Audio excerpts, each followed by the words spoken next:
Siz uni qudratli Thor sifatida taniysiz. Lekin Kris Hemsworthning hayoti filmidagidan ham qiziqroq.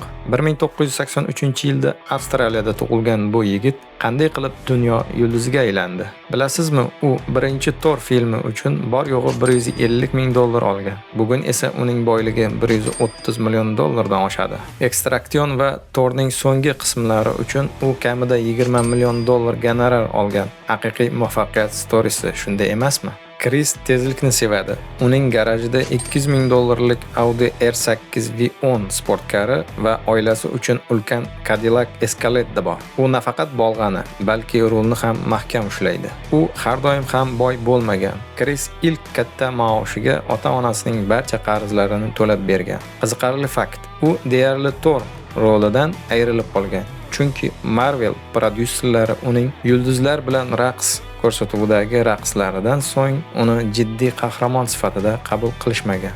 Bugun u Avstraliyadagi $30 million uyida baxtli yashamoqda. Sizga Krisning qaysi roli ko'proq yoqadi? Izohlarda yozing va obuna bo'lishni unutmang.